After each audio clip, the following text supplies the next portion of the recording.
नमः। प्रिय श्रद्धालुओं, आप सभी का हार्दिक स्वागत है।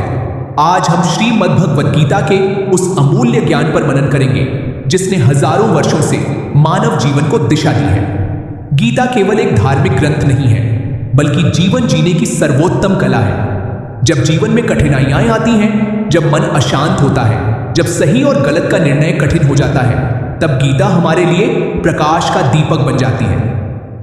महाभारत के युद्ध क्षेत्र में अर्जुन अपने ही संबंधियों, गुरुओं और मित्रों को सामने देखकर मोह और शोक से भर गए। उनके हाथ कांपने लगे, धनुष छूट गया और उन्होंने युद्ध करने से मना कर दिया।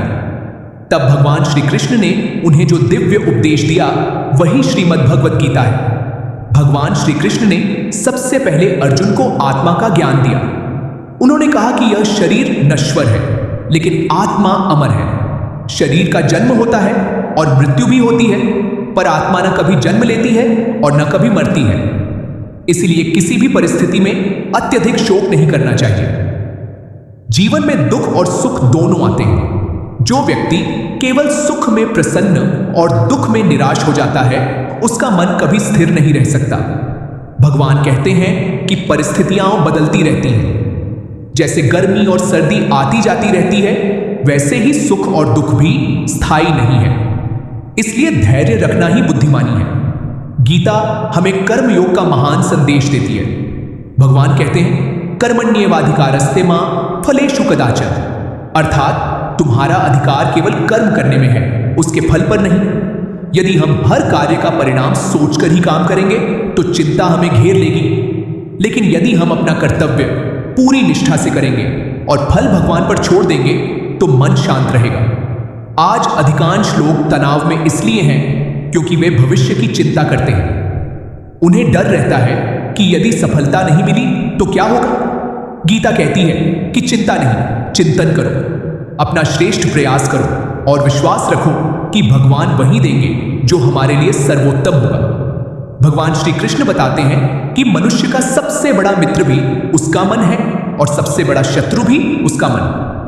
यदि मन नियंत्रित है तो वह हमें सफलता की ओर ले जाएगा, यदि मन अनियंत्रित है तो वही हमें पतन की ओर धकेल देगा।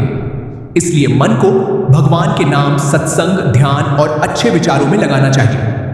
क्रोध, लोभ और अहंकार मनुष्य के 3 बड़े शत्रु हैं। क्रोध बुद्धि को नष्ट कर देता है, लोभ कभी संतुष्ट नहीं होने देता और अहंकार मनुष्य को भगवान से दूर कर देता है। इसलिए विनम्रता, संतोष और प्रेम को जीवन का आधार बनाना चाहिए। भगवान श्री कृष्ण कहते हैं कि प्रत्येक मनुष्य को अपने स्वधर्म का पालन करना चाहिए। दूसरे का कार्य चाहे कितना भी अच्छा क्यों न लगे, अपने कर्तव्य का पालन करना ही श्रेष्ठ है। जो व्यक्ति ईमानदारी से अपना कर्तव्य निभाता है, वही सच्चा योगी है। गीता हमें सिखाती है कि सफलता और असफलता दोनों को समान भाव से स्वीकार करना चाहिए। यदि सफलता मिले तो अहंकार न करें और यदि असफलता मिले तो निराश न हो। दोनों ही जीवन के शिक्षक हैं। भक्ति का महत्व बताते हुए भगवान कहते हैं, पत्रम पुष्पम फलम तोयम यो मे भक्त्या प्रयच्छति, अर्थात जो भक्त प्रेम पूर्वक एक पत्ता, एक फूल, एक फल या थोड़ा सा जल भी अर्पित करता है, मैं उसे प्रेम से स्वीकार करता हूं। भगवान को धन दौलत नहीं चाहिए, उन्हें केवल सच्चा प्रेम चाहिए। आज संसार में लोग बाहरी सुखों के पीछे भाग रहे हैं, लेकिन वास्तविक शांति भीतर से आती है। जब मन भगवान में लग जाता है, तब जीवन में संतोष और आनंद अपने आप आने लगता है। भगवान श्री कृष्ण यह भी कहते हैं कि ईर्ष्या, द्वेष और नफरत मनुष्य के जीवन को अंधकारमय बना देते हैं।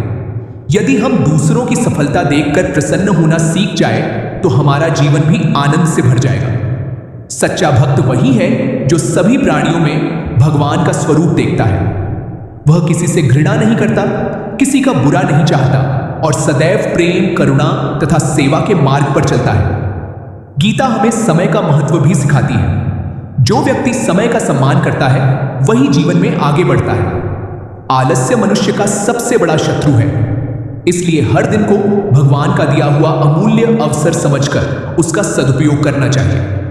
जब भी जीवन में कठिन समय आए, याद रखें कि भगवान श्री कृष्ण अर्जुन के साथ थे और आज भी अपने भक्तों के साथ हैं। यदि विश्वास अटल हो तो कोई भी संकट हमें पराजित नहीं कर सकता। अंत में भगवान श्री कृष्ण का सबसे महान संदेश आता है, सर्वधर्मान परित्यज्य मामेकम शरणम व्रज, अर्थात सब प्रकार के भय, मोह और अहंकार को छोड़कर केवल मेरी शरण में आओ, मैं तुम्हें सभी पापों और दुखों से मुक्त कर दूंगा। प्रिय श्रद्धालुओं, यदि हम गीता के इन संदेशों को अपने जीवन में उतार लें, निष्काम कर्म करें, मन को नियंत्रित रखें, भगवान पर विश्वास रखें, प्रेम और सेवा का मार्ग अपनाएं तथा हर परिस्थिति में धैर्य बनाए रखें, तो हमारा जीवन सुख, शांति और सफलता से भर जाएगा।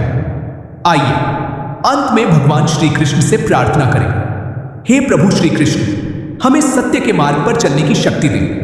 हमारे मन से भय, क्रोध, लोभ और अहंकार को दूर करें। हमें ऐसा जीवन दें जो धर्म, प्रेम और सेवा से परिपूर्ण हो। हमारे कर्म आपके चरणों में समर्पित हों और हमारा मन सदैव आपके श्री चरणों में लगा रहे। AUM तत्सत। राधे कृष्ण। जय श्री कृष्ण।